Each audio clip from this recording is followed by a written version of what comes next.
बड़े हर्ष का विषय है। जीवन में पहली बार मुझे भी आपके बीच में आकर एक ऐसे अद्भुत ज्ञान का आभास हुआ। मैं अपने आप को धन्य समझना चाहता हूं, सौभाग्यशाली समझता हूं। इस प्रकाश पुंज के दर्शन करने का मुझे भी मौका मिला।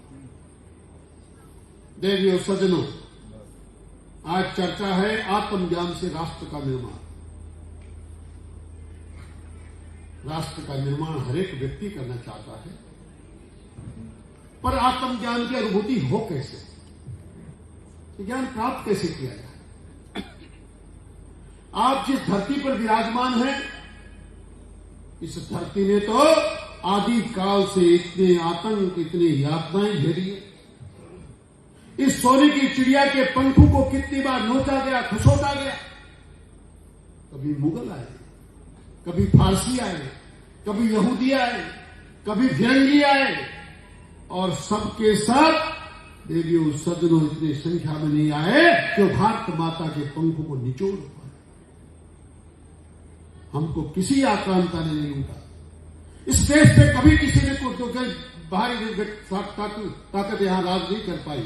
दुर्भाग्य तो यह है कि हमने अपनों नहीं लूटा। फिरंगी मात्र 200 थे। गजनी जिसकी चर्चा कर रहे थे, अभी मैं करना नहीं चाहता, 18 लोग आए थे।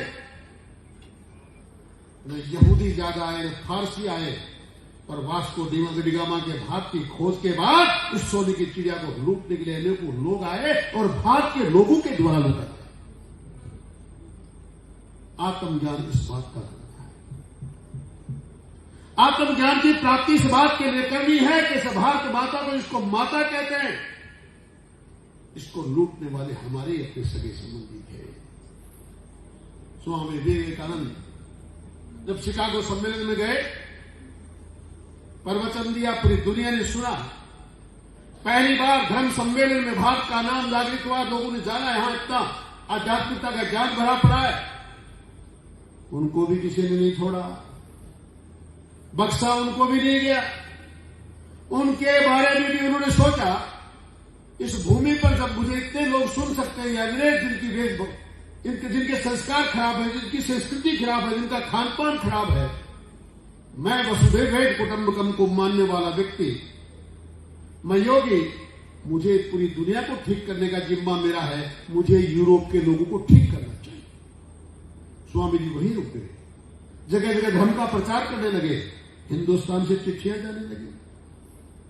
स्वामी जी का रंग बड़ा सुंदर है, सुडोल है, वो तो ब्रह्मचारी हैं, वो तो ताकतवर हैं, उनकी भुजाओं में बल है। क्यों? क्या ऐसा व्यक्ति का नैतिक पतन नहीं हो सकता? लोगों ने स्वामी जी से कहा, महाराज भारत की भूमि पर आप कब तक लौटेंगे? बोला क्यों, क्या ऐसा हो गया? किसी के कहने की हिम्मत नहीं थी, पर एक शिष्य जो सच बोलने वाला कहा, महाराज भारतवर्ष में आपके लिए इस प्रकार की चर्चाएं हो रही। स्वामी जी ने कहा, मुझे इस बात की कोई परवाह नहीं, मैं इन बातों की चिंता करने वाला नहीं। मेरा एक उद्देश्य है, मैं आपसे भी निवेदन करना चाहता हूं, आपका भी कोई उद्देश्य होना चाहिए। स्वामी जी ने कहा, मैं अपने उद्देश्य की पूर्ति के बिना वापस भारत नहीं लौटूंगा। कई दिनों तक प्रचार प्रसार अपने धर्म का, अपने विचारों का करते रहे। जब लौट कर आए तो एक पत्रकार ने उनसे प्रश्न किया, स्वामी जी आपकी भुजाएं बड़ी बलिष्ठ है, आपके चेहरे पर सूर्य जैसी आभा है, तेज है, आप इतने शक्तिवान हैं। मैं मात्र इतना जानना चाहता हूं, क्या आपके शरीर में बुरे विचार नहीं आते? बताइए स्वामी जी जैसा व्यक्ति इस बात का क्या जवाब देता? उन्होंने कहा, श्रीमान हां, मेरी भुजाएं बलिष्ठ है, मेरे शरीर में शक्ति है, ताकत है, मुझे चेहरे पर आभा भी है, मैं बुरे विचार मेरे शरीर में आते, इसमें कोई दो राय नहीं। एक बलिष्ठ स्वस्थ व्यक्ति के शरीर में बुरे विचारों को आना ही चाहिए, पर मैंने अच्छाइयों को, सद्विचारों को अपने शरीर में इतना समाहित कर लिया, बुरे विचार आते हैं पर त्वचा से टकराकर लौट जाते हैं, अंदर प्रवेश नहीं करते। मैं इस मंच के साथ साथ मेरी बहन साक्षी बहन को बहुत धन्यवाद देना चाहता हूं, जिन्हें वास्तव में उनकी प्रेरणा से और उनके आमंत्रण की वजह से इस स्वर्ग का, इस ज्ञान की नगरी का, इस आत्मज्ञान का हमें आभास की और दर्शन करने का मौका दे।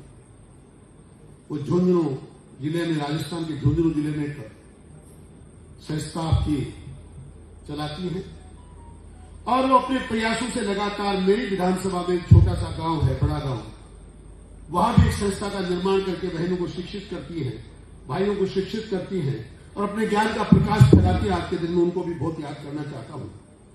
मैं आपसे निवेदन करना चाहता हूं, इंसान के जीवन के मात्र 3 प्रश्न होते हैं। एक प्रश्न होता है जो जन्म से पहले का है, जन्म के समय तक का है। एक प्रश्न आपकी मृत्यु के बाद का है।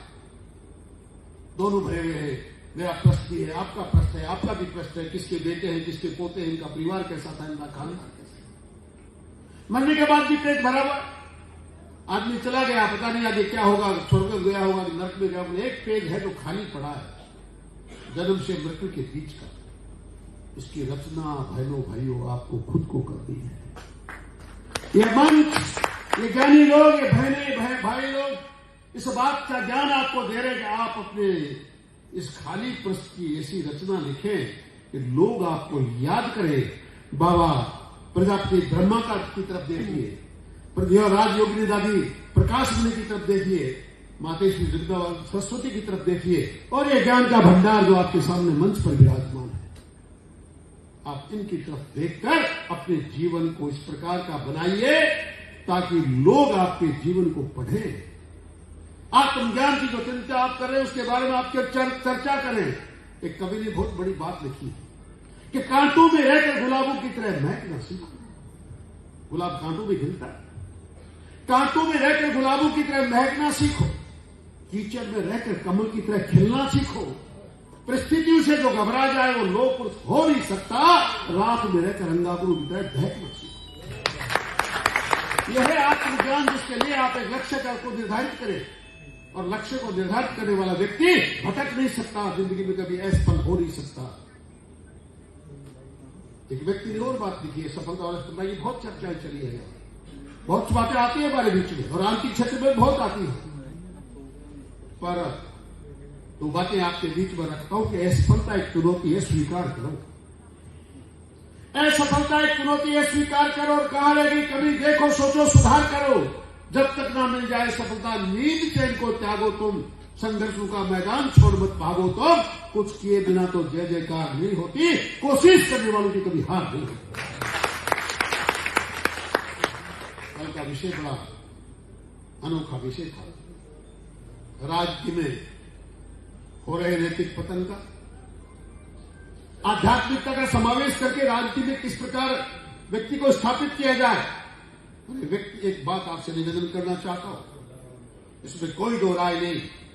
जिस चीज का चिंतन राजनीति करने वाले लोगों को करना चाहिए था, जिस बात का चिंतन पार्टी और दलों को करना चाहिए था, उस बात का चिंतन ब्रह्मा कुमारी संस्था कर रही है। इससे बड़ा काम कोई हो नहीं सकता। धन्यवाद के पात्र है। मैं आपके चरणों में बार बार प्रणाम करना चाहता हूं कि आपको इस देश की, आपको इस राजनीति की, और भाइयों और बहनों आपसे निवेदन करना चाहता हूं, ये लोग जो ईश्वर से साक्षात दर्शन करते हैं, अनुभूति करते हैं, लोगों को कराते हैं, उन